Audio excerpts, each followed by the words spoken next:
Guys, last week we went to Johannesburg, right? So I need to do a vlog about it, what we have come across, what we saw. Yeah, but yeah, Johannesburg is massive. I respect Johannesburg, guys. The roads, the boulevards, big roads. In Cape Town, we thought we have got roads. No, one thing is we have got beautiful roads. But in Johannesburg, the roads are like, spaghetti roads. They are intertwined. We had to use navigator all the way because ourselves, we couldn't drive ourselves without the navigator. Maybe it's because we were not familiar with the place, but the place is so huge, so massive. So when we were coming back, it started raining, guys, because we went by flight. And when we were coming back, we were driving because we had gone to fetch the car. And 30 minutes in the road, then there was some heavy downpours. The road was like, it was raining. It was raining, guys. It was raining cats and dogs. It was like heavy downpours. I couldn't even see the car that was next to me. Oh, that was like few meters, but luckily we had to put some hazards, follow the safety precautions, and eventually the rain stopped. Then we took the road, Kimberley Road, and Cove, then out of, So I've done a vlog about it. Show you our road from the beginning, from Cape Town to Johannesburg. And luckily, guys, let me tell you, you know what, the tickets were so cheap. I was surprised. For two guys, we had to get the tickets for 550. That was cheap. Yeah, we got two tickets. We bought two tickets for 560, so it came to around 1,100 or 1,000 something. It was cheap. But the mistake that we've made, we were going to Springs, and I didn't check because I didn't check when I booked the tickets. It took us to Lanseria airport, and for us now to go to Springs, we had to use 489 rand for Uber Go, because if we were to go with what do you call it? If we were to go with normal Uber, it was around 700. So we took the cheapest option, the Uber Go, because it was around 80 kilometers. If we knew, we could have took the OR, but OR flights were a bit expensive. I don't know, for some reason. So we end up taking the cheaper ones, but the cheaper ones had. But above all, even if we add the 489 plus the 1,100, it was around 1,600 for two tickets, which is around 800, which was also, again, a win-win situation for us. Then, we came back. We took almost like about 13 hours. And let me tell you guys, this is what happened. We took a risk. The car wasn't perfectly well. There was something wrong with the inner CVs and all this stuff. But imagine we drove 120 kilometers per hour with the car that wasn't perfectly well on suspension. That was a risk. But we thank God we arrived safely. I think it was just by grace of God. So I'll show you from start to end. And please, if you are first time here, please, I encourage you to subscribe, and please watch our videos. Thank you so much. I really appreciate. So here, guys, we had arrived at the airport, and now we're taking our Uber now. And now we saw those ones, and my friend was shy to ask what was it. And I told him, no, that was for e-hailing, I think e-tockets. Yeah, not e-hailing, it was e-tockets. Yeah, so we hit the road. Here we actually on an Uber now, going to Springs. It was about like 80 kilometers. It was 80 kilometers. And yeah, like I said, the Uber charged us around 489. By the way, it was actually cheap. It was cheap. Then we arrived. Then here we were, like, that was the following day, and we were just doing, we were busy fixing the car. So we saw a gym, a local gym. We decided, okay, let's just, do some flexes and all the stuff, Yeah, we were just whiling time. We were just whiling time was, the mechanic was busy checking up the car, because we had to do the service of the car. We changed the oil, the plugs, and all the stuff. So whilst we were waiting for him to finish, we just went to the park, stretch our legs, and all the stuff. And like here we were in this. So there was something wrong with the car. So we were looking for the steering rack. So we went to a place, like a second-hand shop, where they were selling the steering rack. We thought the problem was the steering rack.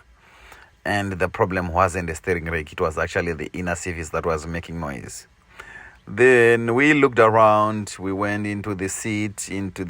We looked around. We didn't find it. Then around 6 o'clock, we decided, hey, let's hit the road. God will be with us. We will reach Cape Town, no matter what. So yeah, we left town around. We left Springs around 6 p.m. Then before we left, we went home, and our Mzukuru cooked pap for us and all that stuff, and we had to eat. We took a shower. We were so refreshed. And then we decided, okay, now it's time to hit the road now.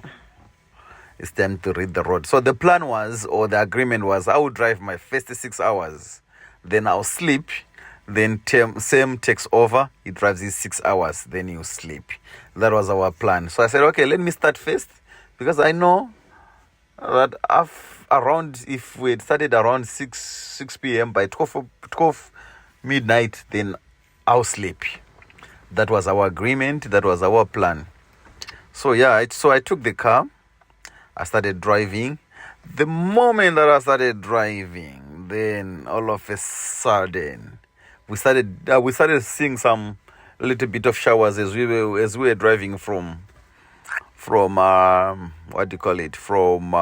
Springs going to Johannesburg side. We started seeing some showers, but then we just thought we will make it. Then all of a sudden, like the thunder. You see that one, yes. Then we said, okay, now we'll go. We pray to the living God, so nothing will come between us. We serve the Most High, and you protect us and lead us all the way. That's my belief.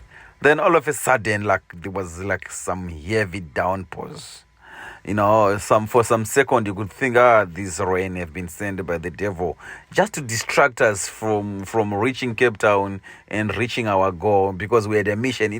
We were men on a mission. We thought, okay, now, hey, this kind of rain, I think didn't come from God. Sometimes you think that way. Then we decided, okay, let's hit the road. Have downpours. We put our hazards. We drive slowly, around 40-50 kilometers per hour. Obviously, we're using our wipers, but you could hardly see the cars. But yeah, then after some time, I think we drove almost like 10-15 kilometers. Then it was over. Then the storm was over. Then we started driving. All the way, and yeah, and I was driving my 6 hours, my first 6 hours. Then I drove all the way. Yeah. Then after that, we reached, I think we were like 10 kilometers, because I drove almost like 400 kilometers. Then we reached Bloemfontein. Then we had to refuel our fuel. And luckily there were only like 2 or 3 bars that was down. And let me tell you one thing, guys. This car is very economical. If I tell you the amount of petrol, amount of money that we have used for the petrol, you'll be surprised. We only use, I think, 1,600 for a distance of 1,300. So it was very economical.